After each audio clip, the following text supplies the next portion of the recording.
she's pierced to the heart by how much Jesus and his vulnerability has loved her. This is the highway, the pathway into the heart of the Father, is to be pierced by the revelation of his love and the suffering of his Son. Yes, she said in her autobiography, "I've seen clearly that it is by this door that we must enter if we wish his sovereign majesty to show us his great secrets." This door is, of course, meditating on the humanity of Jesus.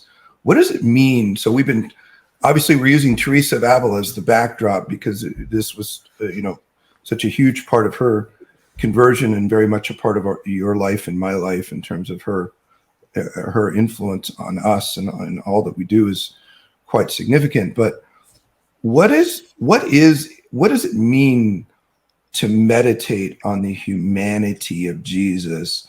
And I think, of course, it begs the question as compared to the divinity of Jesus. Okay. If I could back up, because this is actually going to answer your question, but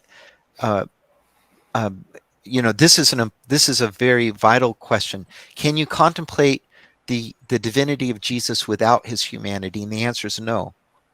Right. We only know his divinity through his humanity. That's how God has chosen to reveal himself to us. But to back up a little bit, what was the doorway that helped Teresa enter into the humanity of Jesus? And I'm speculating here, and so this is an area people could disagree with me, but I think it was the death of her father.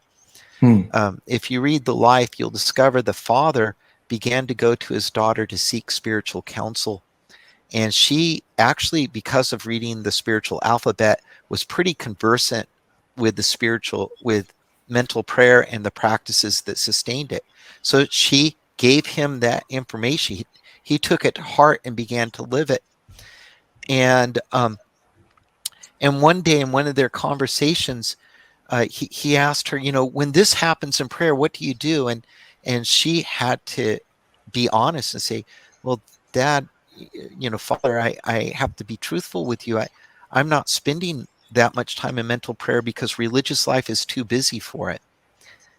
And he stopped seeing his daughter after that because he didn't want to clutter her life and make her life more busy, and he dedicated himself to prayer. And she was with him when he died. And I think that experience of seeing someone who was authentic with the Lord instead of playing a game. Yeah, because that was during that 16-year period where she's fluctuating in and out. She's teaching on prayer, and she even knows, because she reflects on this, that she's a hypocrite at that stage. I mean, yes. She recognizes how evil that was for her to be teaching and not doing what she was teaching. That's right. And in that kind of in that place, to be confronted with someone who embraced it and opened themselves, and she saw before her own eyes the conversion of her father and his transformation into a saint. And I think she saw something that she really wanted. I think she was touched by maybe a sense of betrayal that her father, I don't think, intentionally conveyed to her, but that she must have been aware of it in somewhere. And so do you see the death of a loved one, the death of a saint in our lives, disposes us to take the spiritual life a lot more seriously, because the mystery of death plunges us into our humanity. It makes us real and sober about what it means to be human.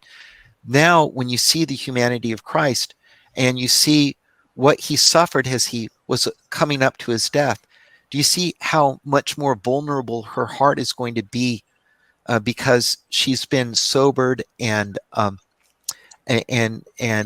made humble by the love of her father, even as he himself died.